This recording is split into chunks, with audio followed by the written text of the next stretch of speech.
Hello guys, इस video में हम डिस्कस करेंगे डिज़ाइन ऑफ स्टील स्ट्रक्चर के objective questions from question number 41 to question number 50। Question number 41, the effective length of battened column is increased by. इस question में आपको पूछा है कि यदि बैटेंड कॉलम होगा तो उस केस में हम उसकी इफेक्टिव लेंथ कितने परसेंटेज इंक्रीज करेंगे। इफेक्टिव लेंथ को यदि हम समझते हैं यहाँ पर सिलेंडरनेस रेशो से, सिलेंडरनेस रेशो डेफिनेशन क्या होती है, effective length divided by list radius of gyration.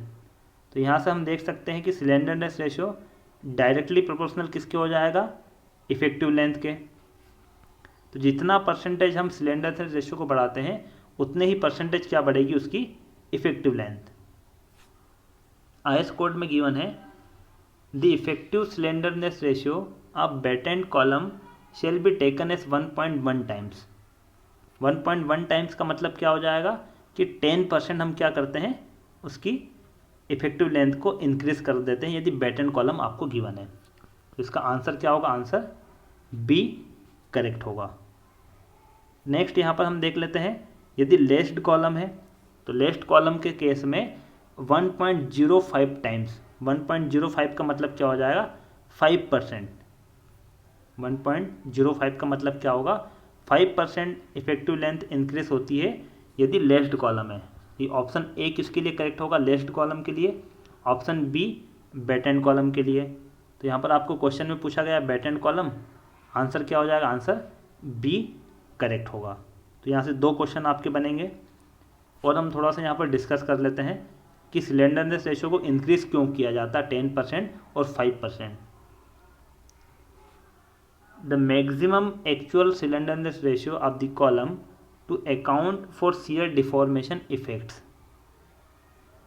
Shear deformation effect को रजिस्ट करने के लिए उसके सिलेंडरनेस रेशियो को क्या किया जाता है, इंक्रीज किया जाता है। दोनों केस में the actual maximum slenderness ratio in order to account for shear deformation effects।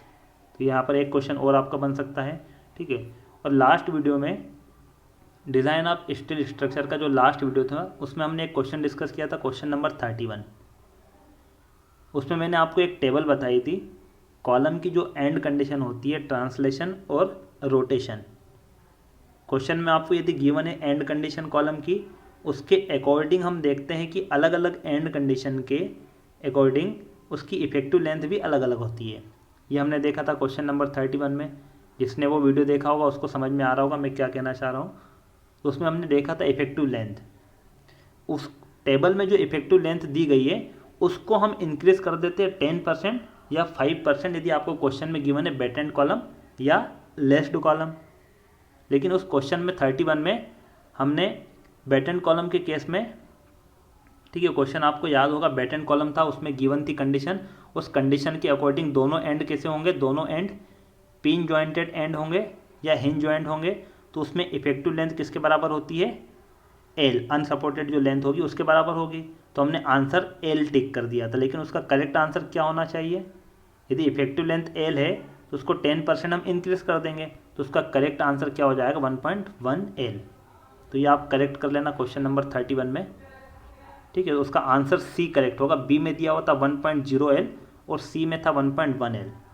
तो आंसर क्या होगा करेक्ट उसका 1.1 एल। और वहीं यदि लेस्ड कॉलम होता तो आंसर हो जाएगा 1.05 एल। तो ये आपको भी ध्यान रखना है। इस टाइप से यदि कोई क्वेश्चन की यदि मिस्टेक हो जाती किसी क्वेश्चन में, ठीक है, तो आप कमेंट करके मुझे बता दिया करो, और मैं उसका जो आंसर होता है, जो करेक्ट आंसर होगा वो मैं उसमें कमेंट में, ठीक है, आपको रिप्लाई कर दूंगा। और कमेंट में उसमें मैं पिन बटन पे क्लिक करके वो जो कमेंट होगी वो टॉप पे रहेगी। तो यदि आप कोई वीडियो देखते हो और आपको कुछ उसमें डाउट लगता है तो पहले आप वहाँ पर देख लिया करो कि मेरा कोई रिप्लाई तो नहीं है, ठीक है, क्योंकि मैं कुछ रिप्लाई करके वहाँ पर करेक्ट आंसर आपको बता देता हूँ। यहाँ हमारा आंसर हो गया। नेक्स्ट क्वेश्चन देख लेते हैं, question number 42, the overlap of battened plates with the main members in welded connection shall be more than, should be more than, ठीक है। यहाँ पर आपको ओवरलैप पूछा गया है कि जो बैटेंड प्लेट्स होती है यदि मेन मेंबर से हम वेल्ड कनेक्शन उसका करते हैं तो हमें ओवरलैप करना होगा। वेल्ड कनेक्शन करेंगे, रिवेटेड करेंगे या बोल्टेड, जो भी कनेक्शन होगा उसके लिए हमें ओवरलैप करना ही होगा। तो ओवरलैप करते हैं तो वो जो ओवरलैप होगा वो किससे अधिक होना चाहिए, मिनिमम कितना होना चाहिए वो आपको पूछा गया है। शुड बी मोर देन पूछा गया है कि किससे अधिक होना चाहिए। ठीक है, क्वेश्चन समझ लिया आपने। क्वेश्चन का मतलब क्या है, बैट एंड कॉलम तो हम पढ़ चुके हैं। ये मेन मेंबर है, ये बैट एंड प्लेट्स हैं। इसमें आप देख सकते हो ये ओवरलैप पोर्शन दिया हुआ है, ये आपको पूछा है ओवरलैप पोर्शन कितना होना चाहिए।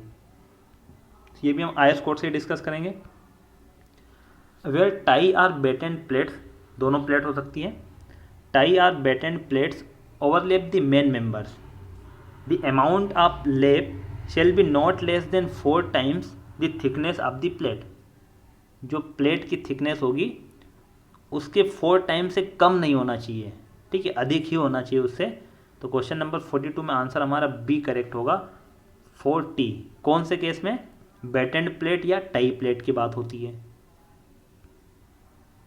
The length of weld connecting each edge of the batten plate to be member shall in aggregate be not less than half the depth of the batten plate. तो यहाँ पर length यदि weld जो connect किया गया है each as में, batten plate की जो प्रत्येक एज होगी वहाँ पर जो वेल्डिंग किया गया है उसकी लेंथ बैट एंड प्लेट की जो डेप्थ होगी उसके हाफ से लेस देन नहीं होना चाहिए। At least 1/3 of the weld shall be placed at each end of this edge. और 1/3 हमें क्या करना पड़ेगा, कम से कम 1/3 जो वेल्ड होगा वो हमें प्रत्येक एंड पे वेल्डिंग करना होगा। The length of weld and depth of bat end plate shall be measured along the longitudinal axis of the main member. उसको मेजर कैसे किया जाता है, जो मेन मेंबर होगा उसकी लॉन्गिट्यूडनल एक्सिस, तो ये मेन जो मेंबर है तो इसकी ये क्या हो जाएगी, लॉन्गिट्यूडनल एक्सिस। यहाँ पर हमारा आंसर बी करेक्ट होगा। ये आपको क्वेश्चन में बैट एंड कॉलम दिया गया था, तो हम यहाँ पर एक क्वेश्चन और देख लेते हैं, ये भी क्वेश्चन बन सकता है एग्जाम में। लेसिंग के केस में देख लेते हैं। The bolting, riveting or welding, कुछ भी हो सकता है, कैसे भी हम कनेक्ट कर सकते हैं। Of lacing bars to the main members shall be sufficient to transmit the force calculated in the bars. Where welded lacing bars overlap the main members, the amount of lap measured along either edge of the lacing bar shall be not less than 4 times the thickness of the bar। इतना तो same दिया गया उसमें। Or the thickness of the element of the members to which is connected. दोनों यहाँ पर आपको ध्यान से देखना है इसमें क्या आपको दिया हुआ है, ठीक है, ये समझाता हूँ मैं यहाँ पर आपको। विच एवर इज लेस, दोनों में से जो कम होगा। क्या दिया आपको क्वेश्चन में, क्वेश्चन में दिया गया है 4 times थिकनेस, इसकी जो थिकनेस होगी 4 times, या मेन मेंबर जो है उसकी थिकनेस, इन दोनों में से जो कम होगा, इन दोनों में से जो कम होगा उससे अधिक होना चाहिए ये ओवरलैप जो किया गया है, ओवरलैप जितना होगा, ठीक है। ये देख सकते हो यहाँ पर दिया हुआ आपको क्वेश्चन आईएस कोड में। The amount of lap measured along either edge of the lacing bar shall be not less than 4 times the thickness of the bar or thickness of the element of the members which it is connected, जिससे कि वो main member से connected है। The welding should be sufficient to transmit the load in the bar and shall in any case be provided along each side of the bar for the full length of the lap। पूरे length में हमें provide करना पड़ेगा, ठीक है। तो समझ लो, दोनों में डिफरेंस समझ लिया होगा आपने, ठीक है। दोनों में डिफरेंस क्या होगा, 4T R T, which ever is less, lacing column के केस में। नेक्स्ट क्वेश्चन देखते हैं। और bat and column, lacing column तो आपको पता ही होगा, ये सिंगल लेसिंग, ये double lacing. Question number 43, the slenderness ratio of lacing bars should not exceed. Slenderness ratio की डेफिनेशन आपको पता ही है, effective length divided by least radius of gyration. ये आईएस कोड में गिवन है, उसकी मिनिमम कितना होगा, किससे अधिक नहीं होना चाहिए वो आपको गिवन है, मैक्सिमम वैल्यू गिवन है। आईएस कोड IS 800 2007 में गिवन है, clause number 7.6.6.3। This slenderness ratio of the lacing bars shall not exceed 145 तो यहाँ पर आंसर क्या हो जाएगा, आंसर सी करेक्ट होगा। 145 से 145 से सिलेंडरनेस रेशो अधिक नहीं होना चाहिए, ये मैक्सिमम लिमिट आपको गिवन है। और इसकी यूनिट भी मैंने बताई थी क्या होती है, ये यूनिट लेस होता है, और उसका रीज़न भी मैंने बताया था क्यों सिलेंडरनेस रेशियो यूनिट लेस होता है। सिंपल छोटे छोटे क्वेश्चन कभी पूछे जा सकते हैं एग्जाम में। The slenderness ratio of the lacing bars shall not exceed 145 in bolted riveted construction. The effective length of lacing bars for the determination of the design strength shall be taken as the length between the inner end fastener of the bars for single lacing. Single lacing के case में, ठीक है, single lacing के case में क्या हो जाएगी, ये सिंगल लेसिंग है तो इस केस में इफेक्टिव लेंथ होगी and S 0.7 of this length for double lacing effectively connected eight intersection. और डबल लेसिंग के केस में 0.7 होगी, ये डबल लेसिंग है। In welded construction, the effective length shall be taken as 0.7 times the distance between the inner ends of welded connecting the single lacing bars to be members। और single lacing यदि welding है, ठीक है, single lacing यदि welding, ये तो riveting, यदि welding होगी तो ये कितनी हो जाएगी 0.7। ठीक है, इसको एक बार पढ़ लेना, समझ में आ जाएगा। तो यहाँ पर आंसर हमारा हो जाएगा सी करेक्ट होगा। Question number 43 answer 145। Question number 44 economical depth of a plate girder corresponds to. यदि प्लेट गर्डर की बात करते हैं तो उसमें इकोनॉमिकल डेप्थ हम किसके करस्पॉन्डिंग लेते हैं, मिनिमम वेट। ये आंसर आपको याद रखना है, क्या हो जाएगा, मिनिमम वेट हम कंसिडर करते हैं। Question number 44 answer A is correct. और इकोनॉमिकल डेप्थ, ये दोनों आपको ध्यान रखना है। यदि प्लेट गर्डर की बात करते हैं, इसके बारे में हम डिस्कस भी करेंगे, आगे कुछ क्वेश्चन आएंगे, प्लेट गर्डर क्या होता है, उसके कौन कौन से कंपोनेंट होते हैं। लेकिन आपको दो बातें यहाँ पर ध्यान रखना है, एक तो इकोनॉमिकल डेप्थ क्या होती है और किसके करस्पॉन्डिंग हम लेते हैं, वेट, मिनिमम वेट के करस्पॉन्डिंग लेंगे।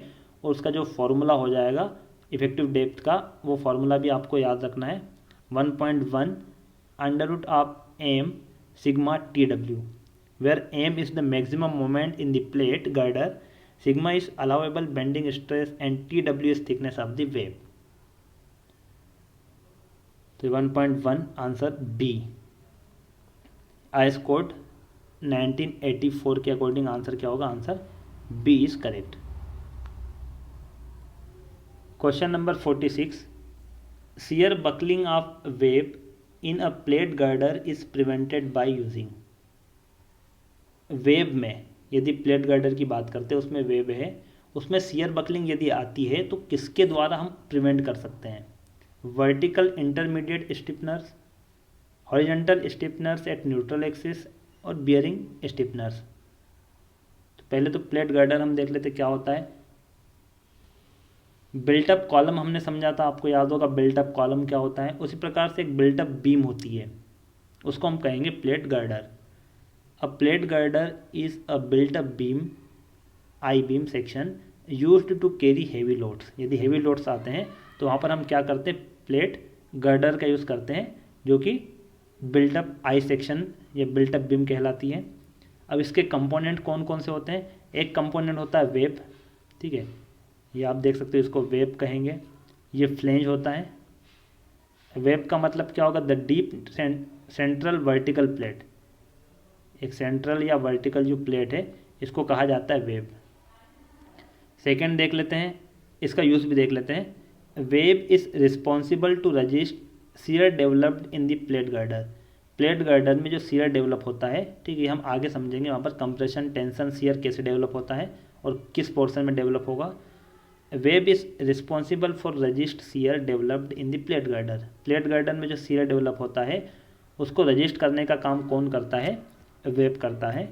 फ्लेंज के बारे में डिस्कस कर लेते हैं। फ्लेंज क्या होता है, फ्लेंज या flange plate or horizontal elements of plate girder. Plate girder का हॉरिजॉन्टल एलिमेंट होगा which are provided at top and bottom.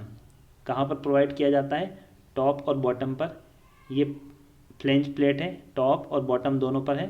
तो टॉप पर जो होगा वहाँ पर कंप्रेशन आता है, बॉटम पे tension. And they are separated by the web, और दोनों सेपरेट हो जाएंगे वेब के द्वारा। ठीक है, सिंपल है। The main purpose of flange plates is to resist the bending moment acting on the girder. Web का यूज़ किया जाता है शियर को रजिस्ट करने के लिए, फ्लेंज का यूज़ किया जाता है बेंडिंग मोमेंट को रजिस्ट करने के लिए। अब नेक्स्ट यहाँ पर और कौन कौन से यहाँ पर कंपोनेंट होंगे, जो बिल्टअप बीम है जिसको कि हमने प्लेट गर्डर कहा है, उसके कंपोनेंट हम देख रहे हैं। तो एक कंपोनेंट होगा उसमें हॉरिजॉन्टल स्टिफनर्स, या उसको कहा जाता है लॉन्गिट्यूडनल स्टिफनर्स। ये देख सकते हो यहाँ पर, ये फ्लेंज है, ये फ्लेंज प्लेट है, ये वेब है, और इसमें ये स्टिफनर्स लगे हुए हैं। इन सब से मिलके ये क्या बन जाएगा, एक आई सेक्शन बना है जिसको कि हम कहेंगे बिल्टअप बीम। और इसका यूज़ कहाँ किया जाता है, जहाँ पर कि हेवी लोड आते हैं। ये हॉरिजॉन्टल स्टिफनर्स हैं, ये हॉरिजॉन्टल है, और ये वर्टिकल है। अब क्या होते हैं उनको हम देख लेते हैं, इनके फंक्शन हम देख लेते हैं। Horizontal stiffeners or longitudinal stiffeners. ठीक है, लॉन्गिट्यूडनल क्यों कहेंगे, क्योंकि जो इसकी लॉन्गिट्यूडनल एक्सिस होगी, ये लॉन्गिट्यूडनल एक्सिस है, उसके पैरेलल है, इसीलिए उसको क्या कहा जाता है, longitudinal stiffeners are provided in parallel to the flange plates. This improve the buckling strength of the web portion. Web portion की जो बकलिंग स्ट्रेंथ होती है उसको इम्प्रूव कर देते हैं हॉरिजॉन्टल स्टिफनर्स। ठीक है, ये वेब को बकलिंग नहीं होने देते हैं। नेक्स्ट वर्टिकल स्टिफनर्स, या उसको कहा जाता है ट्रांसफर स्टिफनर्स, स्पेलिंग ठीक कर लेना यहाँ पर, ट्रांसवर्स स्टिफनर्स कहा जाता है, are provided at right angles to the flanges. तो फ्लेंज जो होंगे उससे राइट एंगल पे प्रोवाइड किया जाता है, फ्लेंज से राइट एंगल पे प्रोवाइड किया जाता है, ये 90 डिग्री एंगल होगा। ये दो प्रकार के हो सकते हैं उनकी पोजीशन के अकॉर्डिंग, मतलब कहाँ पर लगे हैं वो, उनकी पोजीशन क्या है। यदि एंड में लगे हैं वो तो उसको एंड स्टिफनर्स कहा जाता है, या बियरिंग स्टिफनर कहा जाता है। एंड इसलिए कहेंगे कि वो एंड पे होते हैं, और बियरिंग क्यों कहेंगे वो इसमें आपको समझ में आएगा। Are provided at both the ends of the girder, girder के दोनों एंड पे प्रोवाइड किए जाते हैं, इसलिए इसका नाम एंड स्टिफनर्स भी है। They receive the load from the beam and transfer it to the support. ये जो भी बीम पे लोड आता है उसको रिसीव करता है, उसको ट्रांसफर कर देगा सपोर्ट पे। Play an important role by keeping the web safe from crushing. ये क्रशिंग जो आता है उसमें, ठीक है, तो क्रशिंग से क्या होता है, वेब में जब क्रशिंग आएगी तो उसको रजिस्ट करने के लिए, तो कौन रजिस्ट करेगा उसको, एंड स्टिफनर्स। तो इसका काम यहाँ पर देख सकते हो, इसका वर्क क्या होता है, रजिस्ट करना या वेब को सेफ बनाए रखना क्रशिंग से। नेक्स्ट होता है intermediate stiffeners are required when connect concentrated loads acting on the plate girder. जब प्लेट गर्डर पर कॉन्सेंट्रेटेड लोड आता है, ठीक है, तो वहाँ पर हम क्या कर देते हैं, इंटरमीडिएट स्टिफनर्स का यूज़ करते हैं। ये दोनों वर्टिकल के एग्जाम्पल हैं। When the thickness of the web is very less, यदि वेब की थिकनेस बहुत कम है, देन द वेब में बकल ड्यू टू शियर। तो शियर के कारण वेब क्या हो सकती है, बकल हो सकती है। बकल का मतलब कॉलम में आपने पढ़ा ही होगा, आरसीसी में हमने पढ़ा था, वही बकल होता है यहाँ पर। यदि ये कॉलम है इस तरीके से बकल हो जाएगा, पूरी लेंथ में क्या होगा, उसमें बकलिंग आ जाएगी, बेंडिंग आ जाएगी।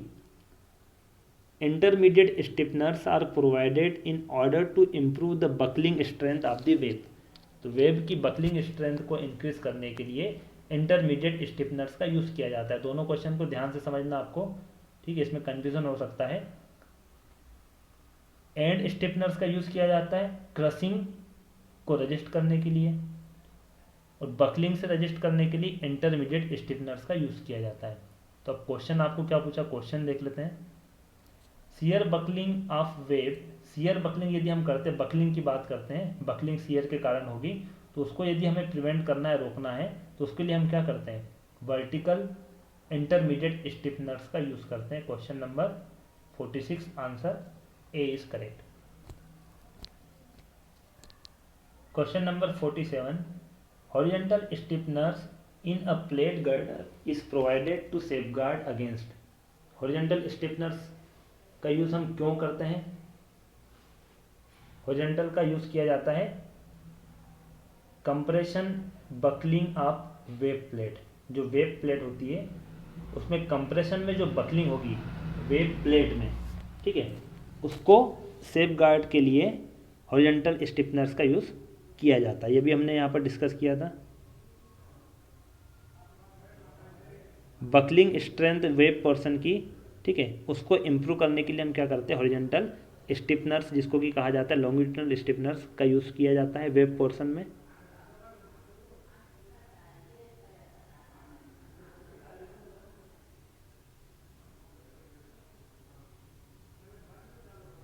Question number 47 answer B.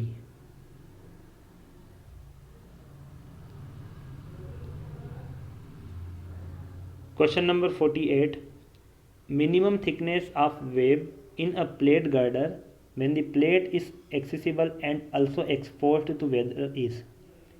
Minimum thickness आपको पूछा गया वेब की प्लेट गर्डर में कितनी होगी, तो 6 mm होती है और 8 mm। दो कंडीशन होगी यहाँ पर। Minimum thickness of the plate girder 6 mm कब होगी, जब एक्सपोज्ड वेदर में हो, ये कंडीशन तो कॉमन है। एक्सेसिबल यदि पेंटिंग के लिए हो, यदि हम उसमें पेंट कर सकते हैं तो 6 mm हमें कम रखना पड़ेगा, ठीक है, पेंटिंग करेंगे तो उसकी लाइफ भी बढ़ जाएगी, ठीक है, इसलिए हमें 6 mm थिकनेस रखना है। और यदि नॉट एक्सेसिबल पेंटिंग के लिए हो, मतलब पेंटिंग नहीं कर सकते हैं, तो हम थिकनेस क्या करते, थोड़ी सी बढ़ा देते, 8 mm होगी। तो यहाँ पर क्या दिया आपको, एक्सेसिबल हो तो 6 mm। Question number 48 answer B is correct. Question number 49 the web crippling due to excessive bearing stress can be avoided by. यदि वेब क्रिपलिंग होती है किसके कारण, एक्सेसिव बियरिंग स्ट्रेस, तो एक क्वेश्चन तो आपका यहीं पे बन जाएगा कि वेब क्रिपलिंग किसके कारण होती है, एक्सेसिव बियरिंग स्ट्रेस के कारण। तो उसको हम कैसे अवॉइड कर सकते हैं, तो दोनों में हम पहले तो डिफरेंस समझ लेते हैं यहाँ पर, ठीक है, बकलिंग और क्रिपलिंग में क्या डिफरेंस होता है। The most critical location for failure due to web crippling is root of flat since resisting area has the smallest value here. Critical location, यदि मोस्ट क्रिटिकल लोकेशन की बात करते हैं वेब क्रिपलिंग का, तो वो कहाँ पर होता है, यहाँ पर रूट में होगा, यहाँ से क्रिपलिंग होती है। ये जो रूट दिया है, localized deformation at toe of fillet, और ये वेब डिफॉर्मेशन जिसको कि बकलिंग कहा जाता है। बकलिंग का मतलब उसमें वेब का पूरा जो पोर्शन होता है वो बकल होता है, और क्रिपलिंग का मतलब होगा कि उसका किसी एक पॉइंट पे, यहाँ पर जैसे देख सकते हैं रूट पर, ये लोकलाइज्ड डिफॉर्मेशन भी इसको कहा जाता है टो पर, ठीक है, यहाँ पर होगा, तो इसको हम कहेंगे क्रिपलिंग, और ये कहलाता है बकलिंग। तो जब क्रिपलिंग होती है तो क्रिपलिंग के लिए हम क्या करते हैं, यहाँ पर बियरिंग प्लेट लगा देते हैं जिससे कि इसमें क्रिपलिंग ना हो। तो यहाँ पर हम क्या लगा देंगे, bearing plate. Question number 49 increasing the length of the bearing plate, answer C. Bearing plate की लेंथ को हम इंक्रीज कर देते हैं। लास्ट क्वेश्चन है क्वेश्चन नंबर 50 एज पर IS 800 for compression flange the outstand of flange plates should not exceed. ये मैं आपको बता चुका हूँ कि यहाँ पर जो गुप्ता एंड गुप्ता बुक है, स्टील में जितने भी क्वेश्चन दिए गए हैं सारे क्वेश्चन, यदि IS कोड वहाँ पर लिखा हुआ तो आपको समझना है कि IS कोड कौन सा होगा, 1984। सारे आंसर जो गिवन है वो 1984 से गिवन है, लेकिन अभी जो लेटेस्ट IS कोड जिससे कि एग्ज़ाम में क्वेश्चन आते हैं वो 2007 से क्वेश्चन पूछे जाते हैं। तो वैसे मैक्सिमम क्वेश्चन तो सेम ही रहेंगे, उनके आंसर ज़्यादा डिफरेंस नहीं होता है। यहाँ पर आपको पूछा है compression flange the outstand of flange plate should not exceed. तो कंप्रेशन फ्लेंज हम देख लेते क्या होता है। यदि हम इसको देख लेते हैं, यहाँ पर एक प्लेट गर्डर है, ये फ्लेंज है, ये फ्लेंज है, और इसको कहा जाता है वेब। वेब में शियर होता है, टॉप फ्लेंज पे कंप्रेशन होगा, बॉटम पर टेंशन, जैसे कि बीम में होता है। बीम में आपको पता होगा बीम में क्या होता है, ये न्यूट्रल एक्सिस, ऊपर क्या होता है कंप्रेशन, नीचे टेंशन। सेम यहाँ पर नीचे टेंशन होगा, ऊपर कंप्रेशन होगा, ये लोड की डायरेक्शन है। तो इस फ्लेंज को हम कहेंगे कंप्रेशन फ्लेंज, ये कहलाएगी टेंशन फ्लेंज। तो यहाँ पर एक वर्ड आपको समझ में आया होगा, कंप्रेशन फ्लेंज। कंप्रेशन फ्लेंज का मतलब ये ऊपर की जो फ्लेंज इसकी बात कर रहे हैं। तो कंप्रेशन फ्लेंज में, कंप्रेशन जो फ्लेंज है वहाँ पर आपको पूछा गया है कि जो आउटस्टैंड फ्लेंज होगी प्लेट शुड नॉट एक्सीड, किससे अधिक नहीं होना चाहिए, तो किससे अधिक नहीं होगी। और आउटस्टैंडिंग का मतलब हो जाएगा ये जो एक्सिस है इससे जो बाहर ये पोर्शन दिया हुआ है, ठीक है, ये पोर्शन या ये वाला पोर्शन, ये कहलाएगी आउटस्टैंड पोर्शन कहलाएगा। दोनों के केस में आपको याद रखना, टॉप फ्लैंज में 16T, बॉटम के लिए 20T, 16 और 20। क्वेश्चन आपको पूछा है कंप्रेशन फ्लैंज की बात की गई है, तो आंसर हो जाएगा बी। टेंशन पूछते हैं तो answer C. Question number 50 answer B is correct. Thank you for watching friends. Video अच्छा लगा तो लाइक कीजिए, कमेंट कीजिए, वीडियो को ज़्यादा से ज़्यादा शेयर कीजिए, चैनल पे नए तो चैनल को सब्सक्राइब कीजिए, जिससे कि आपको लेटेस्ट वीडियो मिल सके। Thank you for watching.